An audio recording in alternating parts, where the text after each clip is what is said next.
İnşallah bu çözümü bulursunuz. Valla adil oluyor.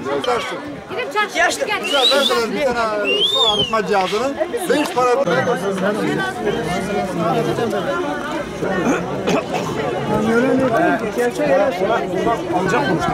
Prefabrik evler, vartan evleri, küme evlerinde oturuyorum. Uzun zamandan beri sularımızda sıkıntılar yaşıyoruz. En basiti banyodan tutun, giderlerinden tutun, ihtiyaçlarından tutun, bütün şeylerde sıkıntılar yaşıyoruz. Bir an önce bunların bu şikayetlerimizin dile getirilmesini istiyoruz. Gerek valilik, gerek özel idare, gerek belediye olarak bir an önce buna bir çözüm bulunmasını istiyoruz. Yaklaşık şu an bir aydan fazla oldu değil mi arkadaşlar? Bir aydan fazladır böyle. Bir aydır böyle bir sıkıntılar yaşıyoruz. İçilmiyor. İçindeki maddelerden ziyade içilecek durumda değil. banyo yapamıyor. Banyo yapılacak kıvamda değil. Tamamen rengi değişik. Bazen işte biz götürdük, şey yaptık, analiz yaptık diyorlar ama içinde şu an kafa taslarımıza gerçekten yaralar çıkmaya başladı. Şu an bu sıkıntıların bir an önce yapılması lazım.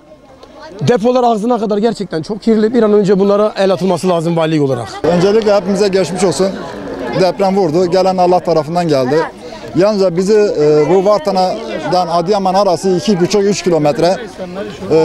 Bir şebekenin suyu buraya gelmemesi bizim Adıyaman'ın belediyenin yakışmayan bir harekettir. Adıyaman'ın bütün Adıyaman'ın bütün prefabrik evlerinde şebeke suyu var. Ama Vartana'da yok. İkincisi, bizim yollarımız da yol değil. Yani çok dikkatli gidip gelmesek hemen hemen her gün kazalar oluyor. Belki olmuş da bizim haberimiz yok. Yani yollar da yol değil. Yani bir an önce bu yerleşim yere bu vatandaşlarımıza, bu kardeşlerimize bir su sorunu ihtiyacımızı karşılasalar iyi olur. Ve yollarımız da güzel yapılsa daha iyi olur. Artı bütün prefabrik konteyner ev şeylerinde hep beton şeyi var. Bizimki çakıl. Biz arabayla geçtiğimiz zaman bakıyorum arabanın lastiğinde zıplıyor taş.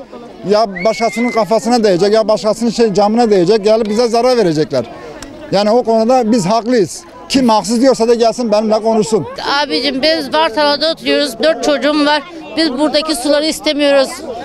Banyo yapamıyoruz. Çocuklarım hasta oluyor. Yemin ederim artık midemiz bulanıyor. Lütfen bu suya önem gösterin. Lütfen suya biraz çare verin bize. Lütfen. Yardımcı olun bize. Lütfen. Hasta olacağız. Yemin ederim ya. Çocuklarımız hep hasta. Gecenin herhangi bir saatinde gece 3'te çocuk kusarak uyandı. Bunun sebebi hani arıtma dağıtıldı. Ama o arıtmada bile kurtçuklar akıyor. Biz o musluktan akan suda meyve sebzemizi, bütün ihtiyaçlarımızı yıkıyoruz. Aracı olan şehre, özel aracı olan şehre gidip suyunu taşıyabiliyor. Özel aracı olmayan ne yapacak? O arıtmadan o suyu içecek. Biz de içtiğimiz için çoluk çocuk herkes hasta. Lütfen sesimiz olun. Kutlu suyu aynen içiyoruz. Su dağıtılıyordu, kaldırıldı. Ne zaman kaldırıldı? Seçimlerden sonra. Seçimler oldu bitti, hiç kimse yok. Çoluk çocuk hasta. Unutulduk. Allah aşkına unutulduk ya.